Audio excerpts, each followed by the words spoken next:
Olha que a inteligência. Se fosse a Eu não gente. posso pegar o meu Oxóssi, Não, gente. se fosse a gente, ia ter que pegar aquela imagem, pintar com acrílica por cima, fazer cada músculo. Ai, quanto tempo da inteligência artificial demorou pra Olha, fazer? eu pegaria esse Oxóssi. É. Cara, que diferença da imagem, cara. Ah, Mas o arco não é de cipó, isso aí parece não, um aí daí é ouro, uma alguma coisa, um cobre, sei da lá. idade do bronze. É, a já. idade do bronze, né?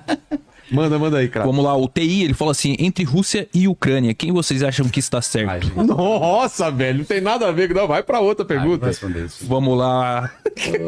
Tem outra. Corinthians e Palmeiras. Corinthians e Palmeiras. Vamos lá. Corintiano lá, né? Tamo junto aí. A Paulo Andrade, ela fala assim, a esquerda perdeu a conexão com a periferia. Como vocês veem esse afastamento e o que poderia ser feito para reverter isso? Que é o que o Mano Brown disse lá, o discurso dele. Eu não sei se a esquerda perdeu conexão com a periferia, não. Eu acho que a periferia ela é cooptada por forças que têm um poder econômico muito maior e o discurso da esquerda é um discurso difícil porque é um discurso de libertação, de emancipação, de desconstrução de preconceitos. E às vezes você se depara com pessoas que resistem a desconstrução de preconceitos e você se depara com pessoas que amam suas correntes. Olha, eu posso contar um caso? Antes de você Talvez contar, seja- posso falar da minha experiência Sim. sabatinando os candidatos aqui, vendo tudo. Sim. O que eu percebi é que a periferia e a esquerda estavam esquecendo de falar sobre empreendedorismo, sobre segurança, e a direita falou disso e pegou. Mas a direita fala... Não, mas Não eu, é? Você não, eu ia mas usar tem- exatamente, não tô falando se é verdade ou não, se porque, tem- assim, eu faço trabalhos em escolas de periferia. Eu vou muitas vezes em escolas de periferia, dar aulas e tal. E eu lembro de uma que eu fui em 2016 e voltei agora em 2025, 2015, sei lá. Em algum momento um pouco antes do Bolsonaro. E foi a primeira vez que eu fui foi muito impressionante. A receptividade foi muito grande, o resultado do discurso foi muito grande, todo mundo queria conversar e tal. Agora foi exatamente o contrário. E é muito interessante quando você levantou essa questão. Porque quando a gente levantava a questão, olha, mas o empreendedorismo é um problema, eles se sentiam quase como assim, mas a gente não tem outra alternativa, por que você está falando isso contra a gente? Né? E aí eu acho que é uma questão interessante, quase como se a direita tivesse ganhado a gramática. É. Porque, assim, a ponto de obrigar a gente a utilizar a gramática deles. Que foi o que o Boulos fez.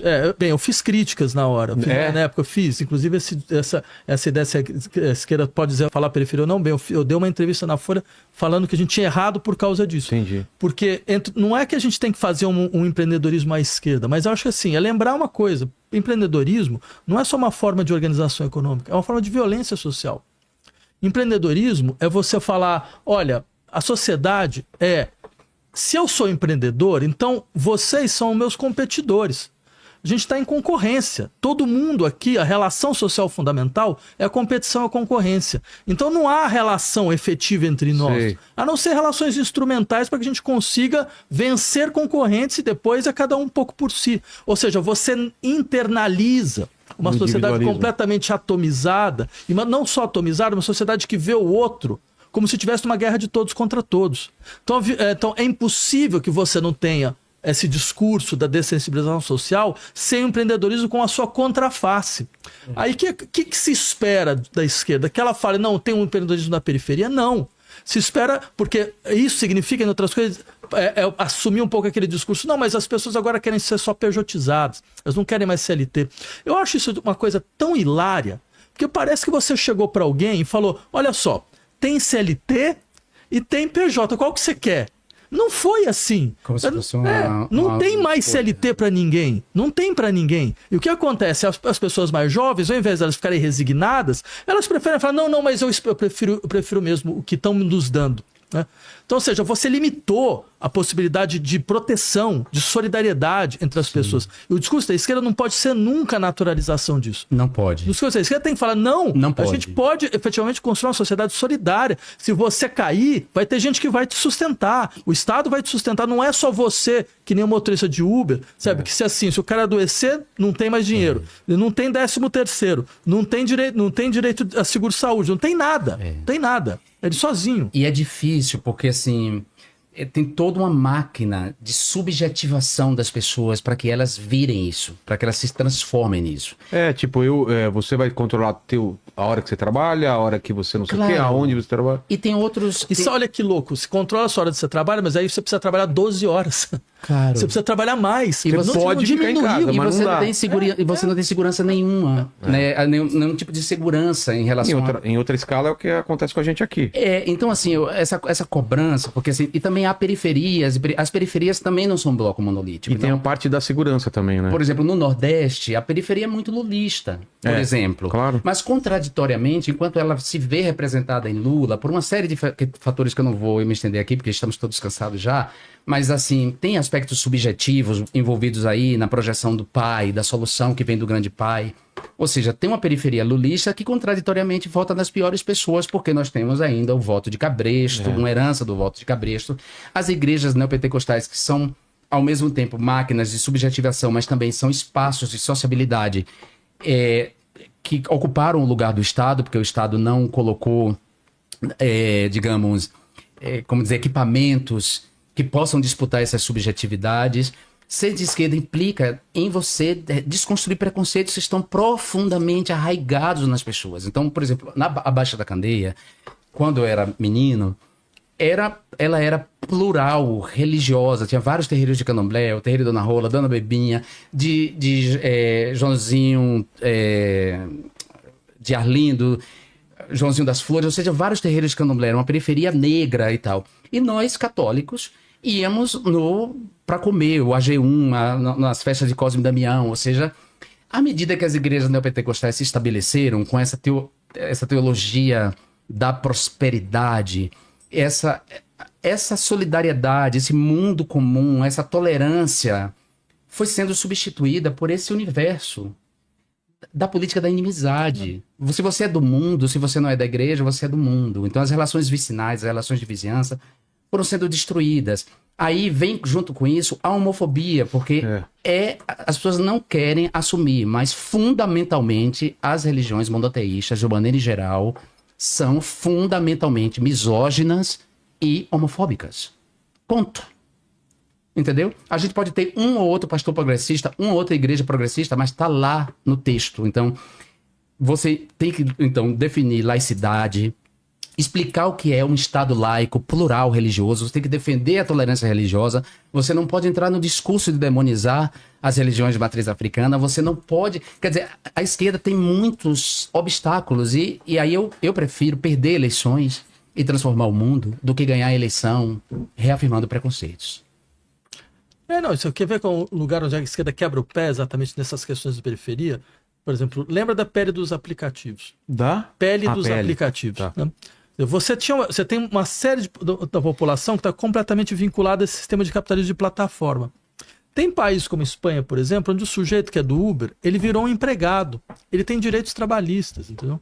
Aí aqui, quando você ganha um governo, ao invés de você impor essa agenda, você entrega uma PL que era exatamente aquilo que essas empresas esperavam. Exatamente aquilo. Então, o que dá a impressão para a população? Que não tem, na verdade, outra alternativa de sociedade. Que é isso mesmo, que eu vou ter que saber me adaptar a isso. Isso é muito ruim, porque isso vai alimentando uma retração da imaginação. Imaginando que você não tem outras alternativas. Né? Às vezes a vitória ela vem com o tempo, né? Se a gente pensar, por exemplo, aqui já encerrado, na figura de Jesus, né? Para a gente ficar aqui num repertório comum. Tudo que ele pregou, toda a revolução que o discurso dele trouxe, em relação inclusive às concepções da antiguidade clássica, em relação ao que era virtude, a gente pode dizer que naquele momento foram derrotadas porque ele foi condenado à morte, e ao suplício e à morte horrível que foi a morte na crucificação. Então a gente pode dizer ali que aquelas ideias de solidariedade, de amor ao próximo, de um mundo melhor, um mundo mais justo, foi derrotada porque ele foi morto. Mas não foi. Mesmo que depois uma estrutura chamada igreja tenha se apropriado do corpo dele. E esse corpo venha sendo explorado há 2000 anos, por exemplo, né? Aí quando eu digo corpo é porque literalmente toda a iconografia é o corpo dele. É o corpo dele. Imagine, é uma religião que se constrói na reafirmação da derrota desse sujeito. A imagem é a cruz dele lá, como se fosse a cadeira elétrica, né? Vamos substituir a cruz pela cadeira elétrica. É a imagem da derrota dos ideais dele. A religião se apropria desse corpo e começa a ganhar sobre esse corpo, como hoje os neopentecostais fazem. Mas sem entender o que esse cara disse, na verdade. Porque Silas Malafaia não tem nada a ver com a mensagem de Jesus nos evangelhos. Nada, absolutamente nada a ver. Mas ele está usando Jesus para ganhar dinheiro. Então essa tarefa da esquerda Rogério, uma tarefa bem difícil. Não é fácil ser de esquerda, não. Fala, craque. O cruzeirense vegano, ele fala, Jean, Cruzeirense vegano. você viu? Ele fala, Jean, mas se tudo não é merda, não seria importante alguém ir lá e limpar a merda? Querido, Eu gostei da... eu direto. sou a favor de que a gente não compartilhe a merda para não ter que limpar. Porque o trabalho de limpar a merda é sempre nosso. É sempre da esquerda, a gente sempre limpa a merda, a gente sempre contém os torturadores, a gente sempre tem que restaurar a democracia, ou seja, não é fácil limpar a merda. E os danos são muito demorados. Olha, para construir uma ponte precisa de muita gente. Basta uma bomba para destruí-la. E depois a tarefa de reconstruir, ela é difícil. Então, eu não quero limpar a merda, não. E por isso eu não quero que compartilhem a merda. O Marcelo Ribeiro, ele fala assim, a esquerda erra ao defender tanto as instituições como o STF e o Congresso, mesmo quando esses órgãos não atendem à demanda popular? Então, acho que tem uma questão interessante mesmo, porque, bem, eu primeiro acho que, de fato, cabe à esquerda criar novas instituições e não ficar tentando legislar em cima de instituições que funcionam mal, né? Quer dizer, o Congresso sempre foi uma caixa de interesses, digamos, de oligarquias locais, de grandes grupos econômicos. Quer dizer, acho que nossa função maior é permitir com que o poder seja cada vez mais perto das pessoas e cada vez menos distante das representações. Agora, colocar essa questão hoje, tem essa questão do STF, porque boa parte do pessoal de extrema-direita resolve fazer esse discurso de que o STF está sendo ditatorial, né? E agora tem toda a discussão com o Trump, todo esse tipo de coisa. Bem, aí se for pensando nisso, aí claro, a questão fundamental é outra. Quer dizer, a gente descobriu uma coisa muito interessante, que existe um negócio que se chama soberania nacional. Quer dizer, mais uma vez, que a ideia de soberania nacional ainda faz algum sentido, porque, afinal de contas, se você não fizer isso, você não consegue ter nenhuma capacidade de decisão de qualquer coisa que seja dentro do seu território, né? Então tem, de fato, de você, acho que tem uma politização desse processo para mostrar, em última instância, que é muito importante que quem está no território decida sobre o território, né? E o que a gente está vendo hoje é tentar quebrar essa lógica, tentar fazer com que todas as decisões reais não sejam mais nossas decisões, sejam decisões que são tomadas em um outro lugar do qual a gente não tem como interferir. Você percebe? Isso tem um nome clássico, isso é imperialismo. É um nome clássico, não precisa inventar mais nada. É uma relação colonial, no sentido mais evidente do termo. Imaginar que tem políticos no Brasil que acham que isso pode ser defendido, que conseguiram parar o Congresso de 30 horas para defender um negócio dessa natureza. Desculpa, mas nem a ditadura militar fez isso. Fez uma coisa desse tipo. É surreal. É surreal. Nem o Geisel ia fazer um negócio dessa natureza. Ou seja, isso mostra o grau dessas pessoas. Essas pessoas, elas são um risco, a capacidade elementar da existência de política num lugar como o nosso. Totalmente. Sem falar da questão lógica básica, né? Que são pessoas que abriram mão, para usar aqui, as pessoas têm um vazio completo de pensamento, para usar a expressão da Hannah Arendt, porque eles acusam de fraude eleitoral. Mas como é que pode ter existido uma fraude eleitoral que elegeu uma maioria de direita e uma bancada de extrema direita enorme no Congresso Nacional? Como é que essas eleições podem ter sido fraudadas a favor da extrema-direita? Então, a acusação de fraude eleitoral é tão estúpida, tão irracional, tão imbecil. Mas que o Trump fez também, né? Como? O Trump também, né? Sim, claro. Mas perceba a gravidade. Quer dizer, os caras estão acusando as urnas que os elegeram de fraudulentas. Não tem, é um contrassenso. Então, é assim, a gente está vivendo o império da estupidez motivada. E isso é muito sério. Seríssimo, Rogério. A Letícia Cardoso, ela fala assim, a esquerda deve continuar apostando em políticas identitárias ou precisa voltar a priorizar pautas econômicas de massa?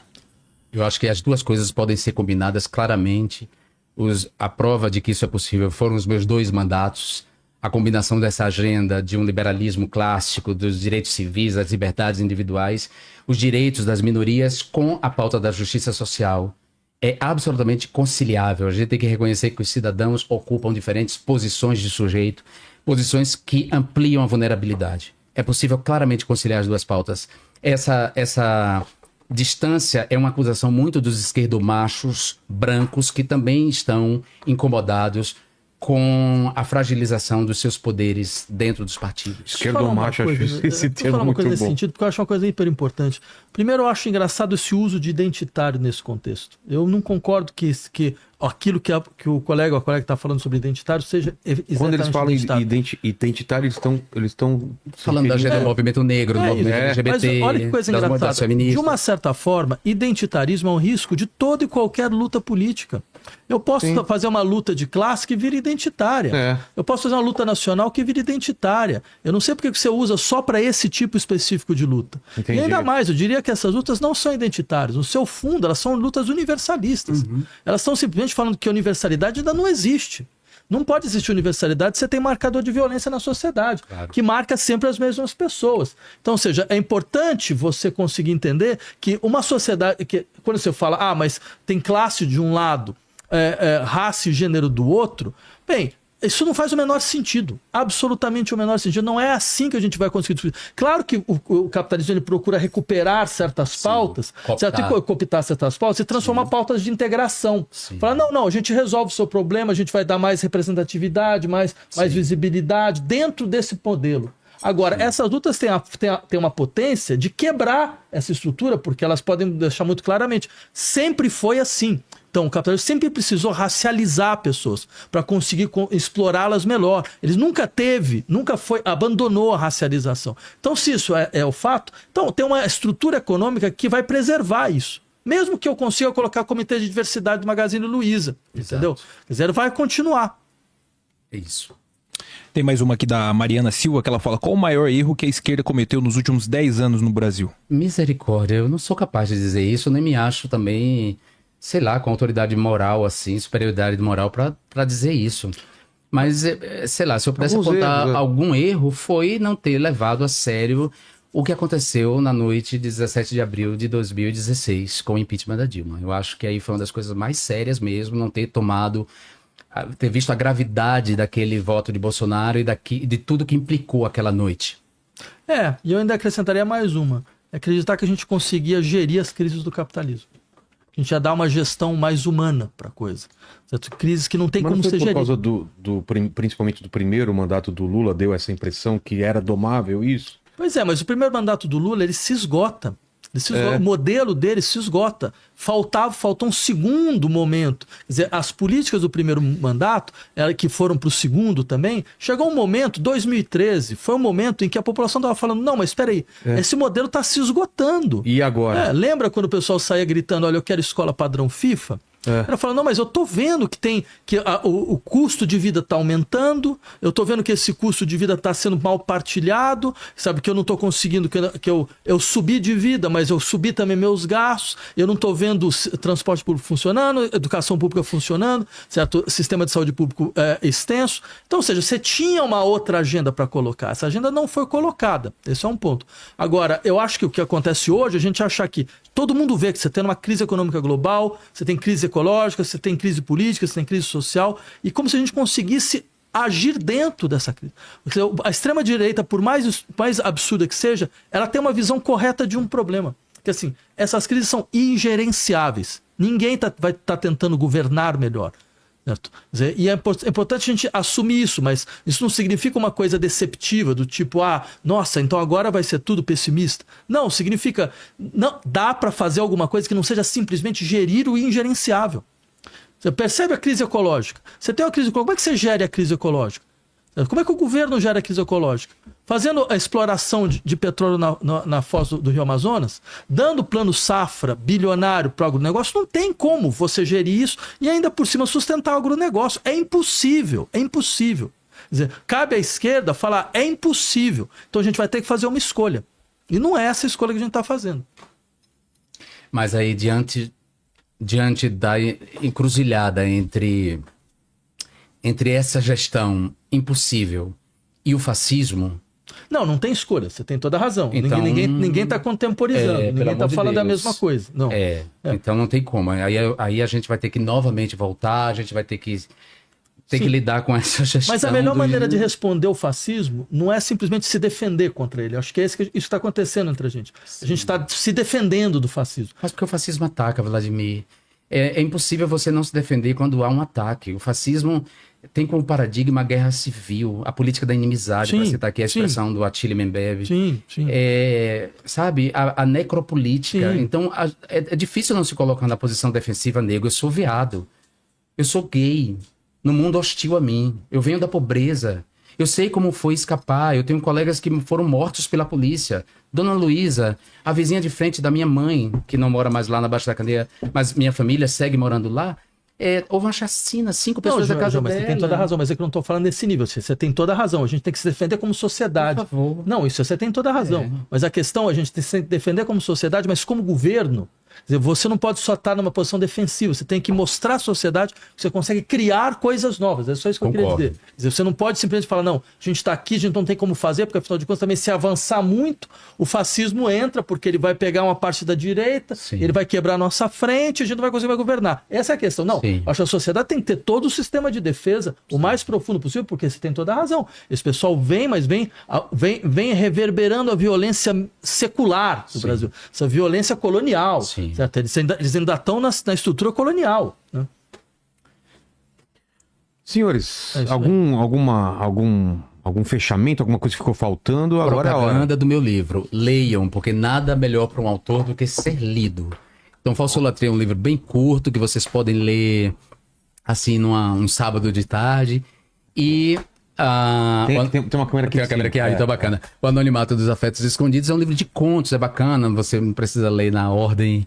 E são contos muito legais e, enfim, eu acho que vocês vão gostar, de verdade. Você não está livre ainda não, Jean, porque é a primeira vez eu vou fazer 3 perguntas finais para você. Então agradecer ao Vladimir Claro. e pedir esse espaço para essas perguntas aqui para você. Vamos. Acho que a primeira você já respondeu, mas vamos lá. A primeira pergunta é: qual foi o momento mais difícil da tua vida ou da tua carreira? Foi isso que você descreveu já, aquele momento? Eu acho que o momento mais difícil da minha carreira foi a saída, foi o exílio. Foi assim, a obrigação de ter que deixar o meu país e interromper uma trajetória de vida, uma trajetória política que estava desenhada e que foi abortada, foi alvejada por uma violência que eu não consigo descrever. Não vou descrever para vocês o que foi que eu vivi, porque não tem palavras que possam dar conta desse horror. Segunda pergunta é o seguinte: não sei se te avisaram, João, a gente vai morrer um dia. Você está sabendo disso já? Claro, por favor. Então, Descobri isso com 10 anos de idade. Exatamente. Mas vai demorar um tempo, relaxa. Mas esse programa aqui vai ficar até mais tempo do que a gente. Então manda um recado pro futuro. Quais seriam suas últimas palavras, teu epitáfio para quem tá vendo esse programa 200 anos no futuro? Poxa, que viver uma aventura tão interessante e que, embora a gente não transforme o mundo, esse ato entre nascer e morrer pode ser diferente, pode ser uma contribuição a um mundo mais justo, a um mundo mais prazeroso, sabe? A tornar viver, o exercício de viver, um prazer e não uma dor. E a terceira pergunta é: qual a sua dúvida atual? No que você se pega pensando antes de dormir, por exemplo? Tem muita gente pedindo para eu voltar para a Câmara dos Deputados. Muita gente mesmo pedindo para eu voltar. E aí? E eu não quero voltar. Mas, ao mesmo tempo, eu levo em conta o apelo das pessoas, assim, isso tem me consumido as noites, porque eu não quero. Eu vivi uma violência lá e eu não quero, mas, ao mesmo tempo, sem messianismo nenhum, eu sei da minha responsabilidade com esse lugar que eu construí, que eu ocupei, e que ele é importante para a defesa dessa democracia, né? Então, eu estou nessa dúvida, eu diria. Ele volta ou não, Vladimir? Volta, claro. Precisa. As lutas tem em todos os lugares. Eu só volto se eu vier, Vladimir, com uma costa quente poderosa, uma frente assim, mas, sabe, representando muita gente. Aí eu volto, porque para viver o que eu vivi de novo, nego, eu não quero não. Eu sei. Imagino. Obrigado demais, Jean. Agora é contigo, Vladimir, que tem seu livro aqui, redes sociais. Jean passou suas redes sociais? Não, né? A minha é Jean Willis, arroba Jean Não Willis. é Jean Williams? Não, Williams não. Willis, não tem no meu nome, é WYLLYS, _ real. Boa. E as tuas redes e o teu livro, Vladimir? Fale aí. Fala o nome das redes? É. Tá. Não, é o meu nome. É seu nome, Meu nome simplesmente. você procura lá, né? Tá. Tá lá, mas assim... Mas bem, cara, eu pra vender coisas sou uma merda. Eu também. Me fala. Tem que falar do meu óculos também.